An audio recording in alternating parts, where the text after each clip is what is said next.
yeah, welcome back to the HarlequinCoHO Invitational Tournament semifinals. This is game 2 between AFKNinja and Audemed. Audemed, getting to choose the map this time, picked Beaux Lowlands, a map in the map pool we have not yet seen in this tournament, I do not believe. Anyhow, so let's take a look at this. Since this is the second game, both players have to switch factions.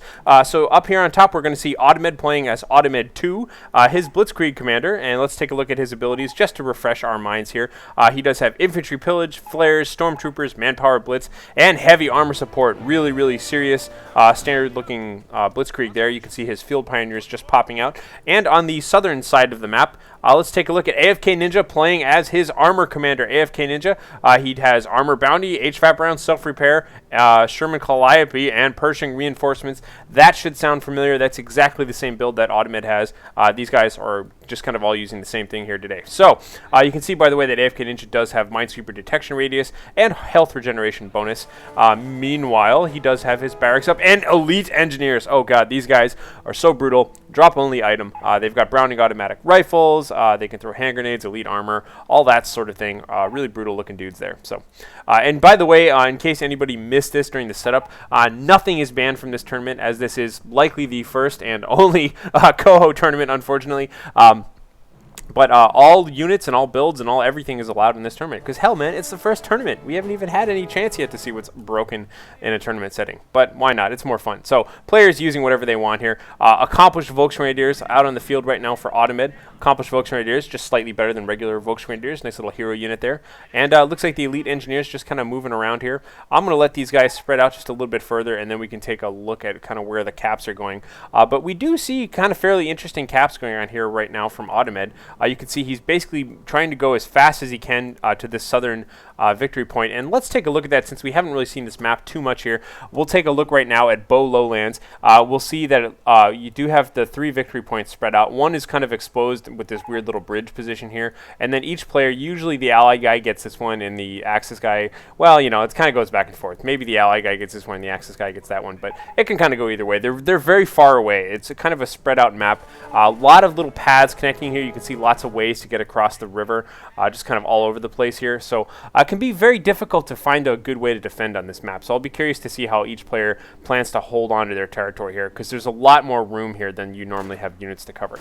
Anyhow, let's get back to the game here and see what people are looking at right now. Accomplished Volksgrenadiers having a little bit of initial skirmish here with AFKNinja's Riflemen. And what is this item? Sticky Bomb research acquired automatically at the start of game for no cost. Speaking of drop-only awesome items, it looks like AFKNinja has got the epic drop-only free sticky bombs. So basically all of his riflemen come equipped with sticky bombs right away.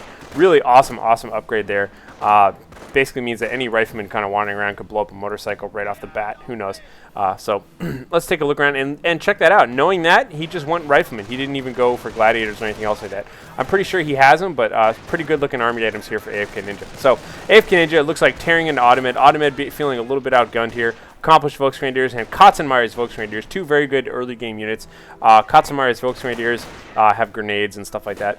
A little bit different of an opening than we saw AFKNinja use with his Blitzkrieg. AFKNinja went for a super fast economy build, really cheap units, whereas Audemed is just going for good units, like actually healthy, you know, damage dealing units. And looks like the elite engineers here making use of all of AFKNinja's spare APM, just making sure to wall off that area with barbed wire here. Now, because of the flow of this map, this area tends to be a very, very strong point to capture. And oddly enough, this strategic point usually never really comes into play that much. The fighting happens right here on the dividing line between these two sections. It looks like the Riflemen having a nice little cover bonus. This is green heavy cover behind these trees, but it is 2 squads versus 1 squad. AFKNinja are going to have to retreat. And now it looks like Audemed being backed up by machine gun fire, 15% damage, 30% sight range. That sight range bonus is really awesome. Makes them take full advantage of their long range there. You can see, well, obviously they could see them anyways because of that. But the one thing I've learned from watching a lot of replays on this map is taking control over this position here, especially the cover behind this wall, and being able to choke off this entrance is one of the most important ways to defend this map, because it's a lot easier to cut off this this path in here. Looks like, however, Audemed is still going to be kind of poking around back here. AFKNinja just kind of slowly but surely trying to take this fuel, but he is now coming under pressure. Meanwhile, on the other side of the map, by the way, it looks like AFKNinja has more or less just been kind of holding on to this. He obviously had some sort of a skirmish over here. You could tell his engineers took a single casualty, but for the most part, he's got control over the right-hand side of the map there, no problem. Meanwhile, it looks like, yes, a bunch of Pioneers now coming up here, and they're just going to chop right on through. Take care of that barbed wire.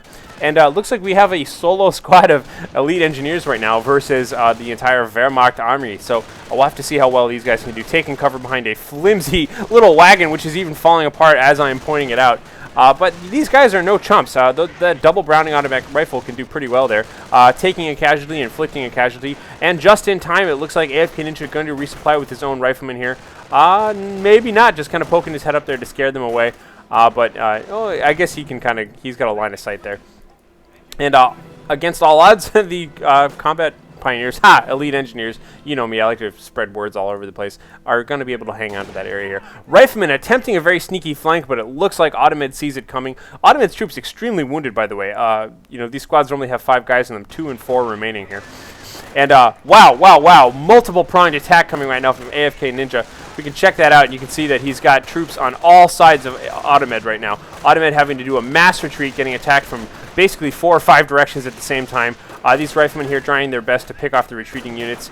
And, doing an okay job there, getting a few free kills on the way out of there. So, AFKNinja just in one swift maneuver, just kind of taking care of that whole problem there. Granted, Audemed was a little bit overextended and he was a little bit wounded there, but I thought that was that's a pretty elegant solution to that. I like that.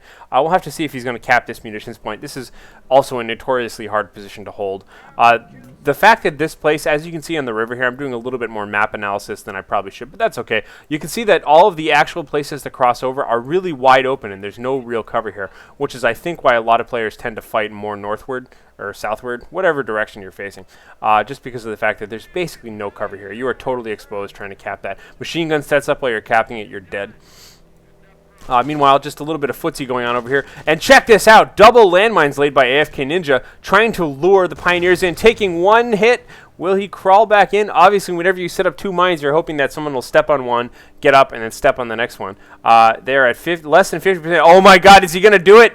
Oh, the double mines take out the entire squad. Oh, that is not good. But exactly what AFKNinja obviously wanted here. I'm going to go ahead and swap on over to Audemed's point of view right now, just to keep track of his commander abilities and stuff. He is now level 1. Infantry pillage is an option. But let's see what he's going to be doing here. So a little bit of skirmishing going on here. These elite engineers are probably going to have to get out of here. They've more than likely overstayed their welcome. But a little bit of suppressing double Browning rifle fire never hurt anybody. Doing a little bit of damage here. Double machine gun squad setting up here. Now this is what I like to see. This is Audemed basically trying to choke off AFKNinja's resupply at this point. AFKNinja is going to take some cover here behind this rock wall, and it looks like that field of fire might just kind of turn out to be a bad thing here for Audemed because he does not have enough range to shoot at these guys behind green cover. But he's just going to sit there and take it. He does have a second heavy machine gun squad way in the back there. Flamethrower engineers moving up for AFKNinja, toasting up that machine gun a little bit, backing up. Now has a really nice field of fire. Oh, we do have even infantry pillages being activated. Lots of shooting going right now. Guys taking casualties from all sides. Oh, God, the combat. The elite engineers throwing a hand grenade, whiffing with the hand grenade. I guess doing a little bit of arbor side, taking out a single gentleman there. But look at this beautiful flank happening in the back while these guys here behind the heavy green cover are just kind of staying alive. During all that fight now. Retreating with his most wounded units, but it looks like the accomplished Volksgrenadiers were able to turn around and take care of that flank. Heavy machine gun team picking off the remainder. Ooh, Browning automatic rifles dropped on the ground there. Too bad he only has hero units around here, or I'm sure he'd like to pick that up. And AFKNinja trying a lot of sneaky tricks there, but not really able to get any of them to stick. Meanwhile, Greyhound armored car on the field. So looks like his supply yard is up. Obviously, and he's got his first Greyhound out there right now. So let's see if he's going to go ahead and upgrade that. I would expect armored skirts and 50 cal, but you never know. Meanwhile, on the other side of the field here, we have a Sturm Armory, so it looks like Audemed is not even going for an anti-tank gun or Krieg barracks. He is likely getting a Puma of some variety out in the field right now. Meanwhile, the field Pioneers are back out. They were previously killed off by 2 landmines, and a single mysterious uncaptured point in the back of his territory there. I think he may have forgotten about that, or just simply has not found the time to move troops over there. Meanwhile, Browning automatic rifle wielding Pioneers. That's always kind of fun. But let's take a look around here. And it looks like AFKNinja now, tired of having these little pesky guys in his back yard, is going to kind of come back out here and try and take care of business. Looks like the flamethrower engineers backed up with a bunch of riflemen. Pretty good combo there. That's a force to be reckoned with by small numbers of troops. And AFK grabbing the central point here. So looks like on the far left here, we do have a little bit of an incursion from the accomplished Volksgrenadiers, but the Greyhound armored car with skirts is up, and it looks like he even activated Armored Bounty, getting a single kill right there on the way out. And what the hell is all this? AFKNinja double mining the little hole in the barbed wire. That's pretty sneaky. Meanwhile, AFK just grabbing total central control here. So it is triple cap right now. So AFKNinja 481 points to 410 for Audemed. But Audemed does have a Berger's Puma out right now. This is a hero unit that comes automatically equipped with the 50mm cannon. Very good against vehicles and that sort of thing. Looks like the Greyhound continuing to try and pick these guys off, having a little bit of a bonus left over from his Armored Bounty. Still firing away here. Looks like taking a single Panzerfaust and perhaps another shot, but this Berger's Puma's kind of been whiffing a little bit here. Oh, yet another miss for the Berger's Puma. Obviously, your accuracy goes down whenever you're moving, but he's not having any luck here today. And looks like, ooh, looks like the Greyhound is doing pretty well against that Puma, actually, landing a little shot of his own there. Meanwhile, Audemed just kind of moving up, once again kind of reinforcing the central position, but unfortunately it doesn't help him capture that victory point at all. It just kind of helps him kind of cut off reinforcements. Meanwhile, he is also capping this munitions point and having a little bit of firefight once again with these accomplished Volksgrenadiers. Accomplished Volks now getting shot at from on top of the hill there. Unfortunately, there is no terrain advantage in terms of height. Pretty much the game only gives you cover based on where you're standing and what kind of stuff you're standing behind, but this like raise in height here is really just an illusion as far as I can understand.